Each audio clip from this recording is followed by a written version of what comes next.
And like when you are stage managing, especially a show as massive as Reparations, it is like making sure that you have all of the prep work done so that when it comes to the show day, you can focus on the chaos of the day rather than like all the things leading up to it.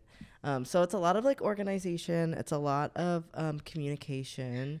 And it's a lot of, I don't know, it's very much, there's a time and a place to be a little more passive with things. It's not that place. Like I'm usually a person that can take a back seat and be like, cool, I'm going to let like whatever.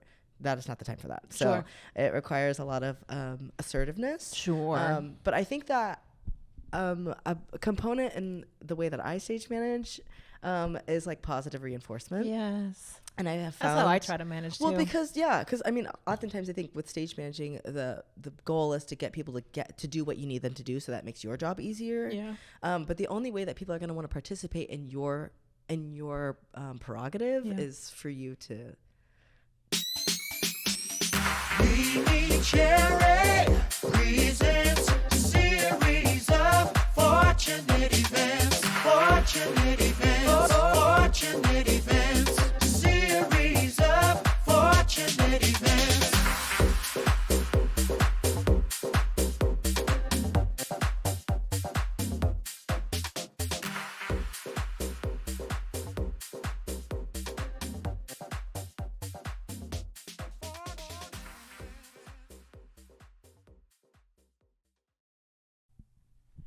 Hello. Welcome back, everybody, to the latest episode, ASMR style, of the series of Fortunate Events podcast, brought to you by who? Still me, MeMeCherry, and I'm joined today by Mud the Two Spirit. Hello. Returning diva. Wow. We have icons in the room today. Bay Area's best. Mud the Two Spirit as a drag performer combines the art of drag with elements of cultural storytelling, spirituality, and social justice. Their performances often serve as a powerful blend of humor, identity exploration, and activism, which challenges normative ideas around gender, sexuality, and cultural expression. Mud uses drag to honor and reclaim their indigenous roots while pushing the boundaries of what drag can represent. Wow, period. Come on. What does that feel hearing that? Wow. I'm like, you can thank Seamus for that one. Thanks, Seamus. I'm like, is this chat GBT or like a brilliant writer? I don't know, but I live. A combo of both in this room. I live. That was wow. I feel so honored. So last time, a big theme was we shared neurospiciness. And what I want you to share with my listeners and viewers today is, how do you make your neurospiciness work for you? Oh, honey. Well, I think it depends on the context. Like, does it work? Does it work for me in the drag world, like as a performer, or like just like in my human in your life? As you move into this around this world, and are we still in a creature era? Is the creature era ever over? Okay, beautiful. Like ever. I think that as far as like navigating my connection with other humans, and also being neurospicy, it's a delicate balance. It's allowing myself the space and the time to like recenter and recollect, because I know I will like go hella hard on something, and I will go hella deep into like a social situation, and I know that when I'm in these situations, there is a certain like amount of like on that I need to be, and a certain amount of like, I don't know, there's a certain like hat that I wear in those spaces, and so I have to make sure to prioritize time to take the hat off, and be a hermit for 3 days, and not be on social media for 3 days, and disappear for a little bit. I love that you do that. I have to. I wish I was better about that. I have to like make time out. Now, do I make enough time? Do any of us? That is not always the tea, but I try. You do a good job from the outside. I feel like you do a good job. So you're in your creature phase still, feels like forever. What is our current creature phase look and feel like? Who is this creature today? I feel like I feel like I don't know. I think it's a mixture. It's a mixture of something that is above and below, if that makes any sense. I think I'm as above, so is below. It's very that. It's very like bear and eagle energy. It's very like It's very that. It's very that. I like it. Yeah. You know, given our off-air conversation, that tracks. Well, yes. How does Mud the Two-Spirit incorporate their indigenous heritage into your drag performances? What's your favorite way to do it? I often, it's just having like a sprinkle of regalia of some sort usually my tea. Like I will perform with some sort of indigenous something on my body. So like either a ring or like a choker or earrings. There's always something that is that either I have been given or I have received in some way that I usually incorporate into my aesthetic.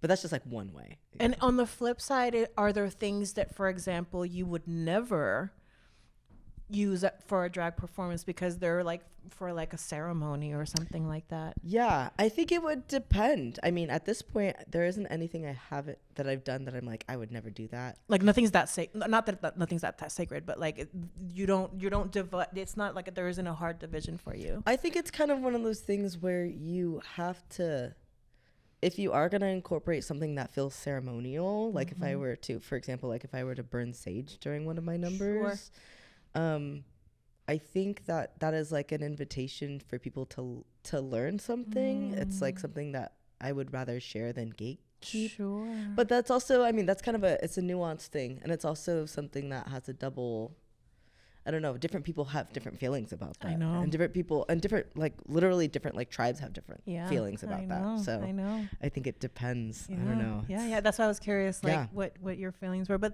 again, this tracks. But yes. How can the drag community better support and uplift Indigenous and Two-Spirit performers? Baby.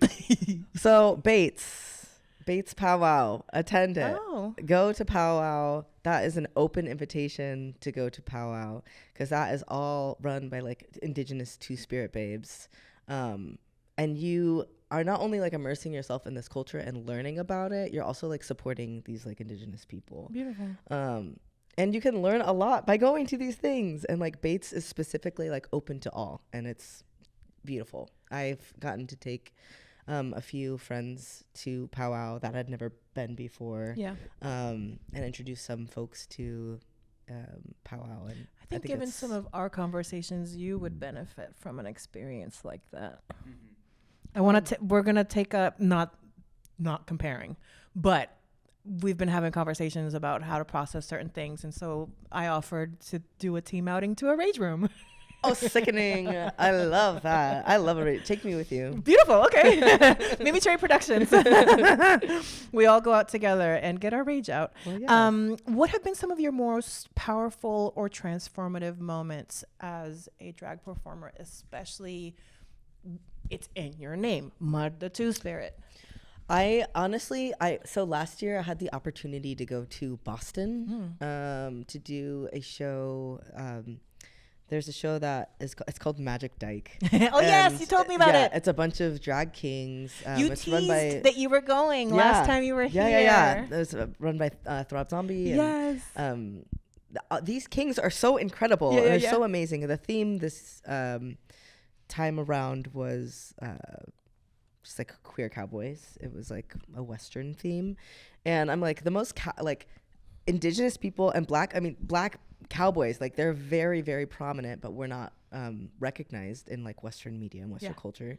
And so I did like an homage to and wasn't the original cowboy like literally black, Indigenous, and that's why they were black cowboys, like that's probably the name, it's in the name. Yes. And also like I mean Two-Spirits were, or not necessarily Two-Spirits, but Indigenous people were known as like really incredible like cow wranglers. Like that was like one of their like specialties. Got it. But so yeah, I did my like number that I did was like a land back number as like an indigenous cowboy with like a bunch of regalia, and it was so well received. You're kind of giving a little today. Well, thank you. It was I had like a standing ovation both nights for this number that I did, and it was so cool to see people so like moved by this like number, and it was also just a great experience. I mean, it's cool to know that what I bring to the table as an indigenous person doing like anything that might be, I don't know,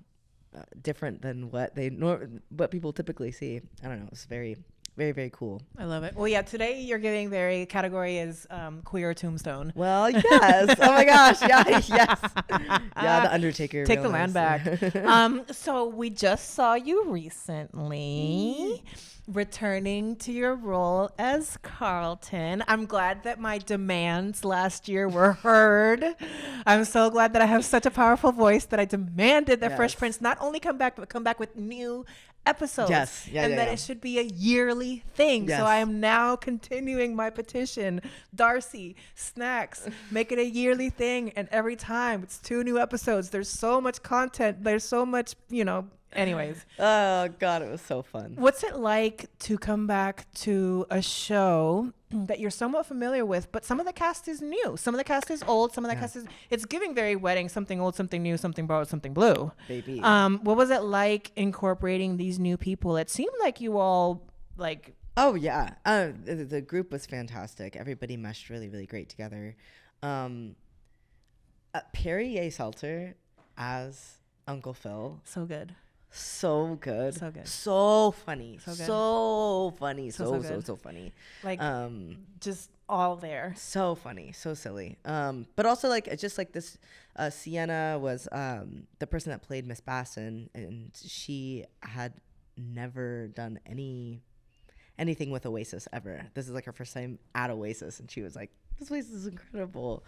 So it's like really lovely to have that like fresh face there. And then Calcadian was also like featured in this new one, who played Tony, who is Betty Jane's best friend, and she played some of the little kids, and and they were also in The Nanny. Okay. That's where they started. The Nanny. And that young, agile little sleigh is going to take over Oasis. I just feel it. Oh. Calcadian. You heard it here first. Baby, next drag king that's going to be taking over is going to be Cal. You heard it here first. I feel it very deeply in my soul. So. Oh my gosh. And what was it like to work with Snacks again on a production like this? I mean, it must feel like just coming home. Yeah. Honestly, the whole cast were all so neurodivergent. We would all just spicy. I mean, yeah, literally like me, Cheetah, like all of us are just like back in the back room singing, back and forth to each other. Also like going at each other's throats in a family way. Sure. And Snacks it was really just such a positive enforcer in the space, and is very aware of who she's dealing with, being with all of us. But also like it just really inherently trusted all of us to make some really funny decisions. Yeah. And really encouraged us to like be silly. And so shout out to Snacks for allowing the silly goosery of her existence to really spill into the way that she directed us. It was really great. I love it. Yeah. What makes a venue like like Oasis in San Francisco such a special venue for events like the Fresh Prince? I think what makes Oasis so versatile is the space itself, of course. Like physically, the space is really cool. They have this like huge stage. They have this like ability to change the room with like movable catwalks and like the lights and the tech. It's like really wild. And amazing. We have an incredible tech team at Oasis. Like they're the best. But I think even deeper than that, like the people that are involved with it, like we all care so much about what we do, and we care so much about bringing like queer joy in so many different ways. Yeah. And so because that space is so versatile, and because of the people that are involved with it, like all of us being as like versatile artists, it just creates a really rich environment for queer joy, and for just the opportunity to like try something else, try something new, and feel welcome there. That's always the goal. Literally always is the goal. Well, speaking of, that sounds like I'm so glad that I picked Oasis to be the venue for this year's live show. Period. August 7th, San August Francisco 7th. Oasis. Gear up. SOFEpod Live comes to you So stunning. with, speaking of silly goosery and shenanigans and Buffoonery. things, yes. We're going to have some comedy. We're going to have some drag. We're going to have the Bay Area's first reversed roast. A reverse roast? Yes. Does that mean you're like complimentary? Yes, but in a mean way. Oh, stunning. You're like, you're so beautiful. Yes. Wow, love that. Uh-huh. Thank you. Enough people laughed at my idea that I said I'm making this a thing. And so it's MeMeCherry's Big Bake. Oh my God. Come on, Bake. Listen. And I have a bad habit of proposing things on the show. You're such a good stage runner. Do you want to be my stage runner if you're available? I could, if I'm available, I'm so down. Okay, perfect. If I'm available, I could do it. Okay, awesome. I'll circle back. I do so much there. Why not? I know that place inside and out. I know, that's why you would be perfect. But yeah, so basically the idea, and so SOFEpod.com/live, go. Tickets are on sale. Get your tickets. Come through to San Francisco. If you're in the area, get your tickets. If you're not in the area, come by. Check us out. Plan your little vacation. So you're going to come in the room. Superstar DJ Charles Hawthorne is going to be playing some beats. Mother. Then our host with the most will be curating the chaos along with me. And so the first half of the show will be a little drag, a little stand-up comedy, some silly podcast games. Then we'll have our Oasis intermission per Oasis, shows. And then we will come back to the Big Bake, which is the reverse roast. I love that it's called a bake. And I feel like you need to have, I don't know, like wait till I show you goods. the marketing. Oh, I'm going to bake because I literally bake. I literally am testing out a recipe right now. It's downstairs cooling off. Oh my God. So amazing. And I'll show you the marketing. I'm going, I have a whole plan and I have a superstar cast. And then there will be a secret number at the end. Gag. That's going to be great. That sounds like so much fun. Oh my God, that's so cute. Would and you it's buy also a ticket? You. If I were you and if I were me, and I would buy a ticket if you can.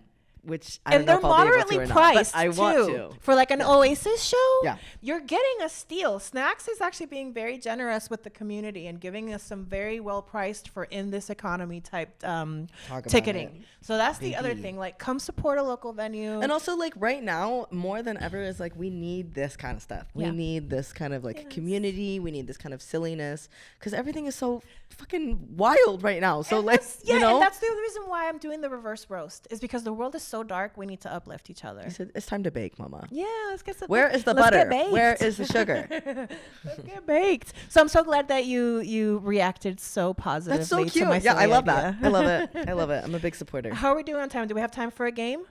Beautiful. How do we feel about bringing back some Fresh Prince trivia? Oh God. It's low stakes. No pressure. It's not like we're betting the mortgage. We're not in Vegas. There's no back room. Nobody's going to break your knees. I'm they're going to cancel me. They're going to cancel me. I just feel it. I feel it in my bones. So I was nice. I'm nice. And I pulled questions themed around the 2 episodes that your show that you just wrapped were themed around. Sickening. To set you up for success. Oh, love as much that. as possible. Oh God. First question. I'm sweating. I know how it feels when I'm on the other side. I'm like, oh my God, is this what it feels like? So I feel for you, but I'm telling you, I really think I would bet that you're going to get, if not all correct. Okay. No pressure. No pressure. First, in Fresh Prince Trivia, part 2, the Redux. Electric Boogaloo. Chugaloo. In the Sunflower Kids stage show episode, why does Will end up performing in the play? Because it's the only way for him to be able to graduate. Because he's failing music class. Because he's failing music class specifically, yes. Yes. Well, yes. Ding, ding, Well, ding, ding, ding. Period. Period. Okay, next. Fresh Prince Trivia. Okay. Part 2. Okay. Electric Boogaloo. Chugaloo. What song does Will perform in said sunflower costume? You are my sunshine. My only sunshine. Well, yes. You make me happy. When skies are gray. You better know, dear. How much? I love you. So please don't take my sunshine away. Wow. Wow. Poetry. Hold on. Rap. Hold on. Rhythm and poetry. Yeah. Question number 3 out of 5. So you're doing good. Oh my God. I'm like, the odds are in your favor. Fresh Prince Trivia Part 2. Electric Boogaloo. Chugaloo. In the episode where Ashley has a bully, what does Will try to teach her? Will tries to teach her how to fight. Bing, bing, bing. Yes. Self-defense and how to stand up for herself. Well, yes. 3 for 3. You're doing great, sweetie. Okay. Hold on. All right. Sickening. I'll have to put my hair up after this. Number 4. Fresh Prince Trivia Part 2. Electric Boogaloo. Chugaloo. Who ends up actually scaring the bully away? Who ends up scaring the bully away in the actual episode? See, this is where you're gonna get my ass. Yes. Because the stage play does deviate. I don't have access to the channel that streams Fresh Prince. So who do you like? Let's think characters, right? Who in the family do you think would actually show up and have their siblings back? I mean, I think that if anyone, it would be maybe Carlton or maybe Hillary. But Carlton wouldn't because this is me like logicking my way out of it. Carlton wouldn't because he's a wimp. Yes. Why yes. Will wouldn't because he's a goofball. Yes. But like Hillary is like a grown woman. Yes. So, you know. Hillary just by showing up and being intimidating. Yeah. Period. Last but not least, in Fresh Prince Trivia Part 2. Electric Boogaloo. Chugaloo. What's the main reason Carlton gets rejected from Princeton? Also not part of your play, right? Also not part of my play. But okay, I'll give you a gimme. Ashley starts kind of losing the plot by imitating somebody a little too much. And maybe imitating people the wrong way runs in the family. Okay. And maybe when somebody shows up to the interview, because they're usually a wimp, maybe they act like somebody else in the family to not be so wimpy. And then, but then maybe they kind of rejected, back up. Mind your business. So just mind your business. Mind your business. Yeah, exactly. It sounds to me like maybe because Carlton wasn't being himself. He was acting like Will. Ding, ding, ding. You win Fresh Prince Trivia. Yeah. Confetti. More like tomato. As we get ready to go to our commercial break, what are we manifesting for the future of Fresh Prince at Oasis? Honestly, I would love to tour. No, lie to me. Oh, it's over. Never again. Yes, honestly. I would love to tour it. Yeah. I think we should tour it. I think we should take that show and we should tour it. I think people should watch it everywhere. Pick 3 cities you want to go to. I want to go to Chicago. Okay. That would do well in Chicago. I want to take it to Brooklyn. Ooh. And I want $3 bill, right? That's what. Period. Yes. Period. And I want to take it to one other city. What's another city I want to take it to? LA. Well, LA. Yes. Well, yes, obviously LA. Yeah. Beautiful. We're gonna take un comercial break in this beautiful sleigh. We'll be back when we come back. You stay right there. Mwah. Hi, hola, bonjour. It's MeMeCherry, your friendly neighborhood podcaster, and I'm here to tell you a little bit about the sponsor of our show, Neil Does Art. Thank you, Neil Does Art, for sponsoring SOFEpod and MeMeCherry Productions. At neildoesart.com, you're going to find a full range of Eastern Sierra photography-inspired art. It's accessible art for all. And if you're anything like me and you like stickers, we love stickers around here. You can get some cute stickers like this. She looks like she's got something to tell you. She's looking at you like, you're 5 minutes late and you were supposed to be here 30 minutes ago. That's what she's saying. Then we have this cute little deer who's kind of like, hey, Beach, we saw you from across the bar. And then this little squirrel moment that's very much giving you, hey, Beach. Thank you, Neil Does Art, for sponsoring the show. Check them out, neildosart.com. Use promo code CHERRY for 10% off. MeMeCherry presents series of fortunate events. Hi, we're back. Wow, they multiplied. It's like gremlins. We feed them at midnight and suddenly 2 show up. Here we are.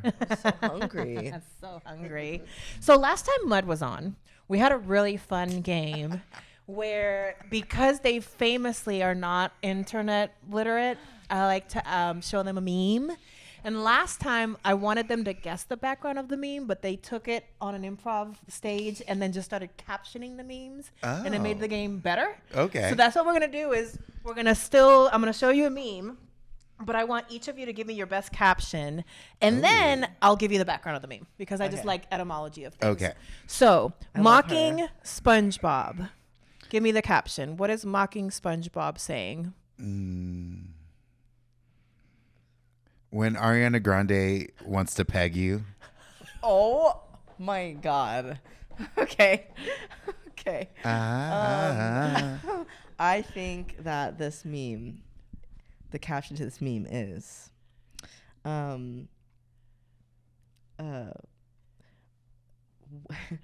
what do you mean you don't support MAGA? I don't know. That is giving that.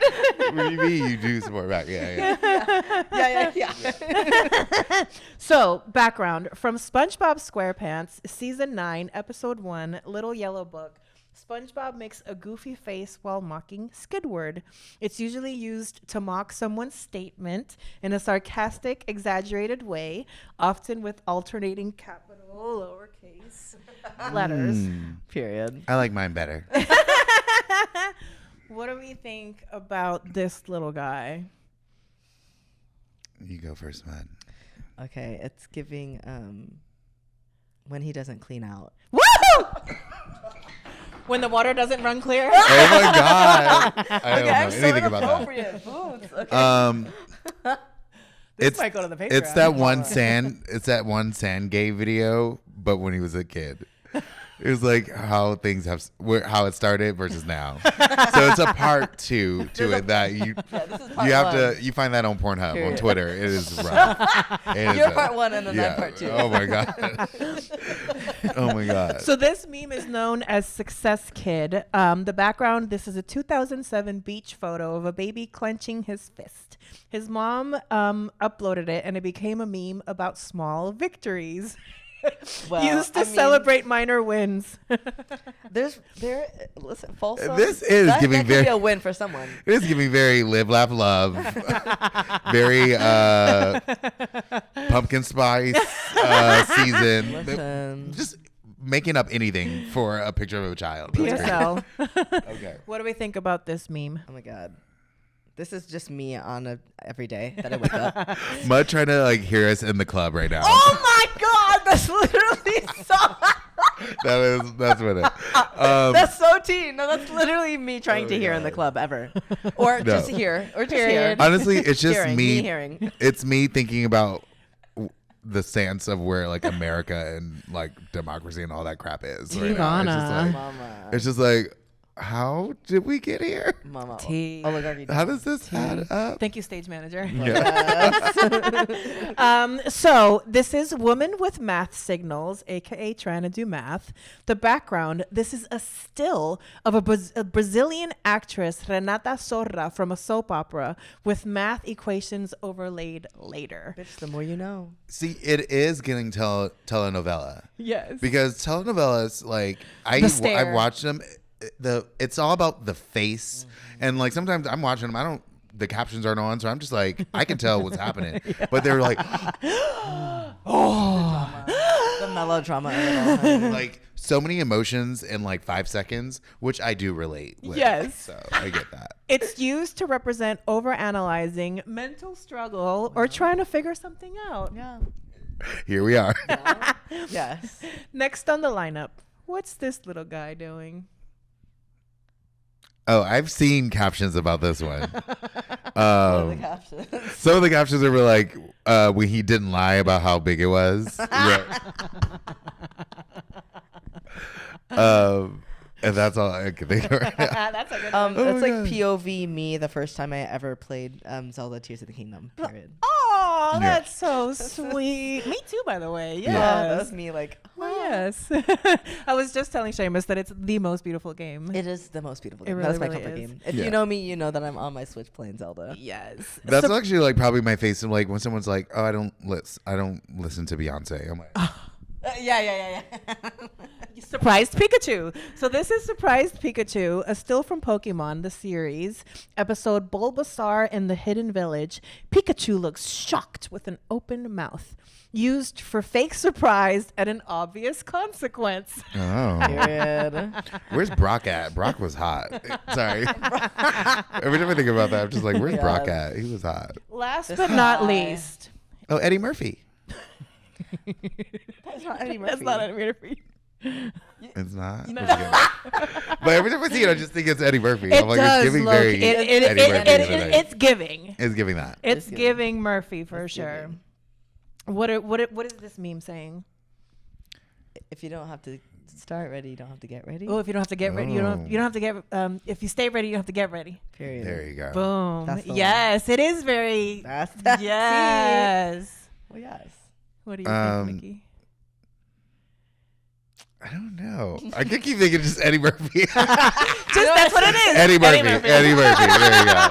It's Eddie Murphy to me. Eddie Murphy when he was pulling the trade. Yes. Because Eddie Murphy used to be dabbling out on them streets. And a nasty. If you want to be my lover. Oh, you're getting it with my Murphy? Murphy? Sure. Yeah. You gotta get with My my girl waffles. wants to party all the time, party all the time, party all the time. And with that, we'll go back to commercial, ay, ay, ay. Thanks to our sponsors. Yeah. In my crumble opinion.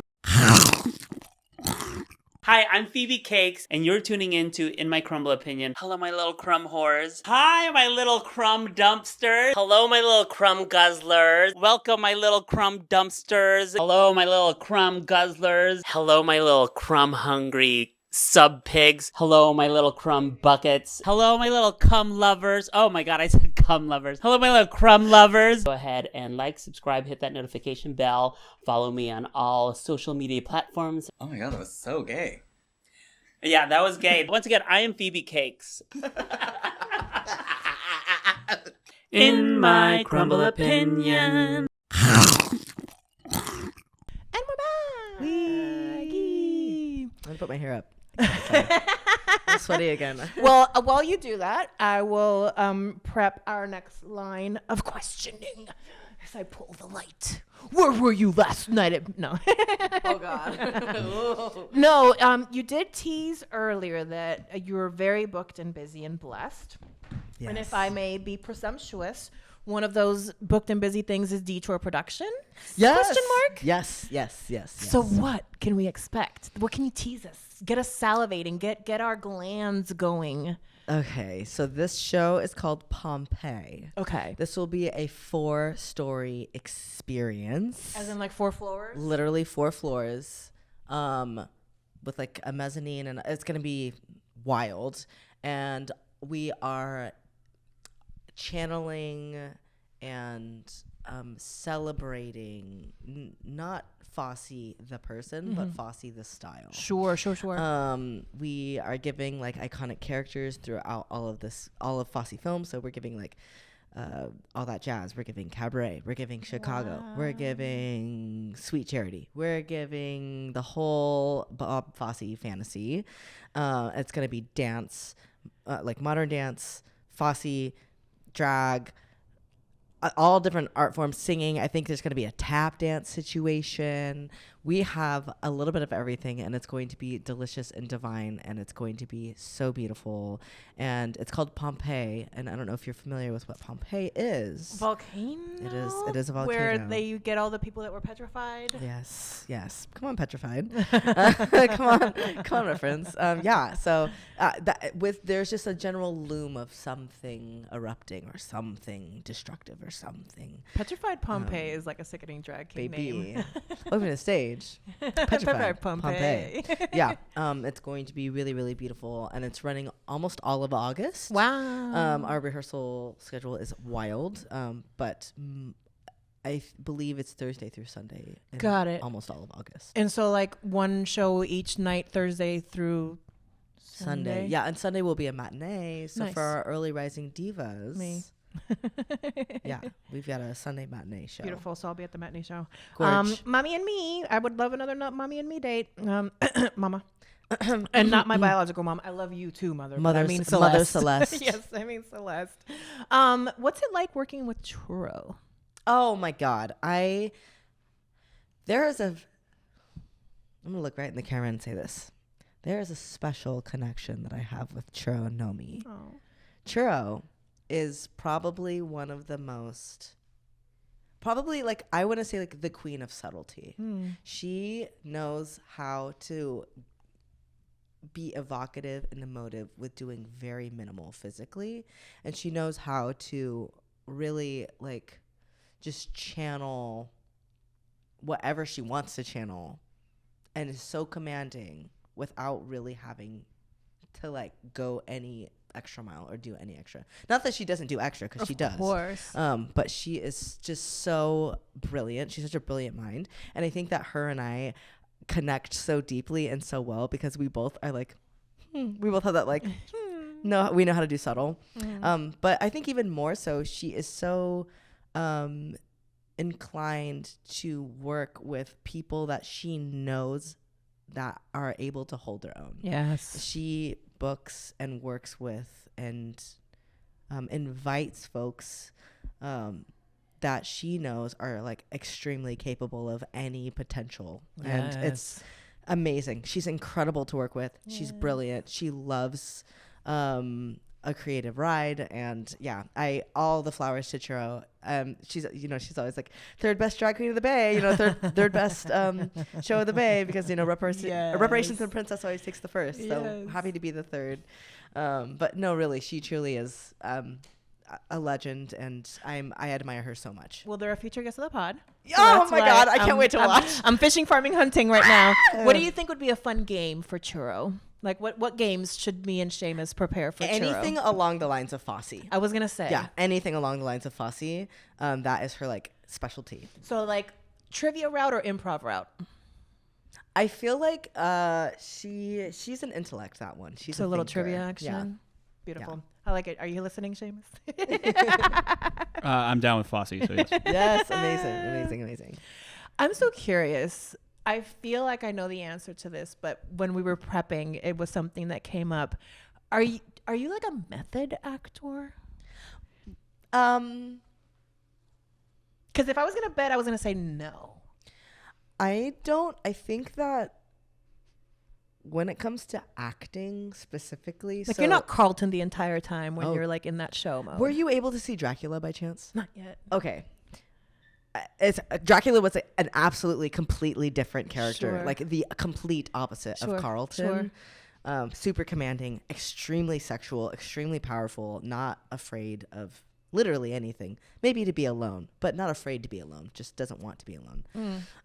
That tracks around here. But relatable content, honey. I think something for me when it comes to like acting and it comes to really like embodying a character, I think what I tend to do is find something about the character that I relate to the most, and then like apply that and like let that be at the forefront of my characters. So like feeling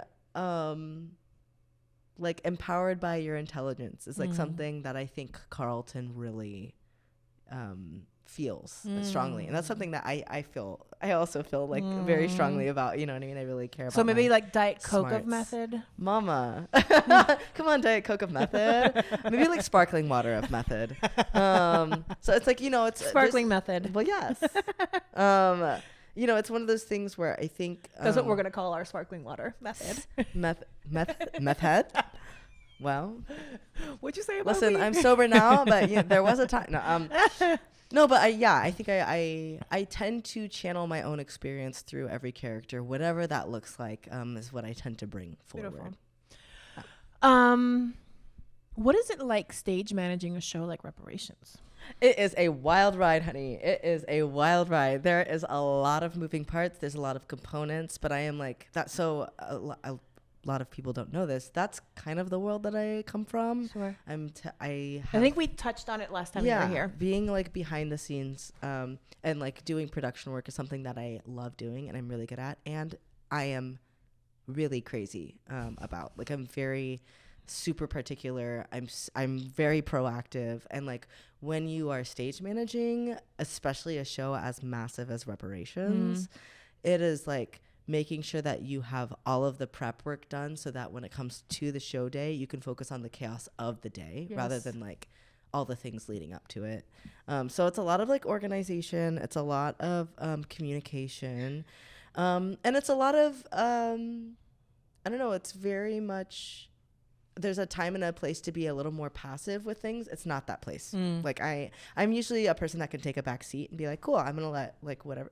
That is not the time for that. So it requires a lot of assertiveness. Sure. But I think that a component in the way that I stage manage is like positive reinforcement. Yes. And I have found that's how I try to manage well, too. because I mean, oftentimes I think with stage managing, the goal is to get people to get to do what you need them to do, so that makes your job easier. Yeah. But the only way that people are going to want to participate in your prerogative is for you to positively reinforce them. So this is like a fun fact. If you ever get booked for Reparations, I always offer a home-baked sweet treat on the day of the show if everybody gets their things turned in on time.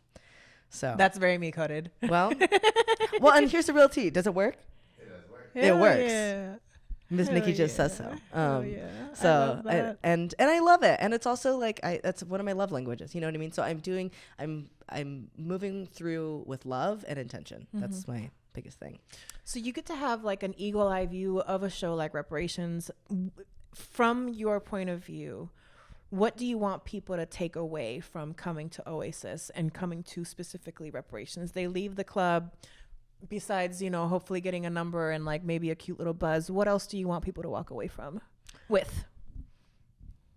I think that's something I would love for people to walk away from Reparations specifically, is the like abundant and like very obvious amount of like Black queer talent that exists in San Francisco. San Francisco is so white.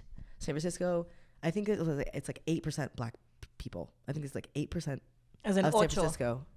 8% wow. of San Francisco as Black. Wow.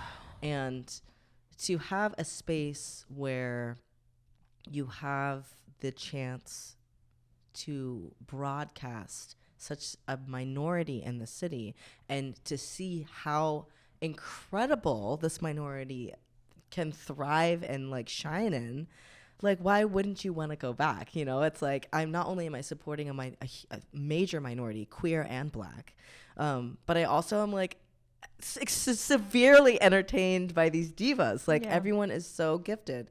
We are gifted and Black, and I'm like, if you don't want to come to Reparations and pay extra money as a non-Black person, what are you doing? Yeah. What are you doing? You're racist. Because if you're not at Reparations, you're what? You're racist. Period. Period. Who's been your favorite headliner? During Reparations that I've worked with personally. Mm-hmm. I won't ask the worst. I'll ask the best. I'll ask Nikki the worst. Offline. I can see them blushing. Honestly, I really enjoyed working with Latrice Royale. Oh, she was really, really lovely to work with. And she was just like a lovely presence backstage. Nice. And then I got to see her again. I did the Netflix is a Joke festival. I think that was last year, and she was there too, and she was like, Mud, like, she totally remembered me, and she's just such a good time. She's a beautiful person, and she's great energy, and she loved our show. She loved that show. So yeah. Well, I have reached my least favorite part of this show. This is when we get to the end of the main show. If you are watching this on YouTube, thank you. What's your favorite emoji? That I use the most. Period. Honestly, it's probably like the devil emoji. Cute. Leave devil emojis. Leave angel emojis because that's my favorite one. Leave devil emojis. Leave angel emojis. And it's the red devil emoji, not the purple ones. Like the little one with the teeth. Ah. Yeah. Period.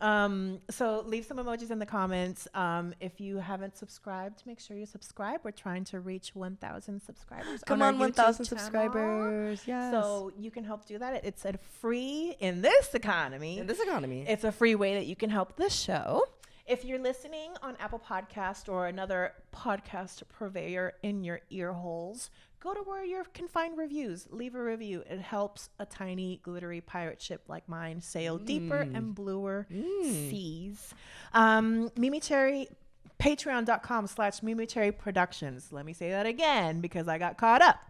Patreon.com/MeMeCherry Productions. Honey. Slay. As I toss my hair. Well, yes. For as little as $3 a month, maybe $6 a month, maybe $9 a month, you can help an independent production like this stay afloat. I help pay my production manager. I like to pay my guests an appearance fee. My goal is that every guest that comes to my stage this year will walk away with a thank you, not just in monetary fashion, but in other ways too. But monetary is very important. Again, in what?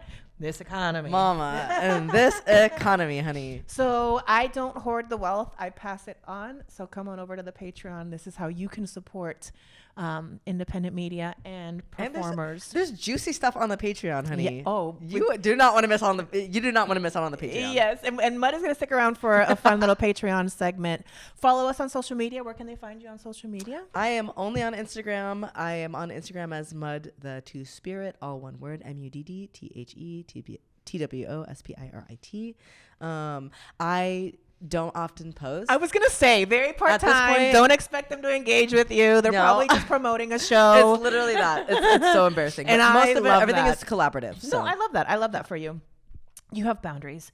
Yes. Stick around. There's so many amazing guests. Every week, Monday, you can find an episode of SOFEpod in your ear holes, in your eye holes. And you know what else? August 7th. MeMeCherry's. August 7th. Big Bake, baby. Get your tickets now. Big Bake. I am manifesting a sold-out show, so you better get your tickets while you can. Manifest it. SOFEpod.com/live. Mud, you're a dream. You're just a darling. You're going to stick around and play a fun little game, but for now, you are going to say goodbye. So goodbye. I love you. MeMeCherry.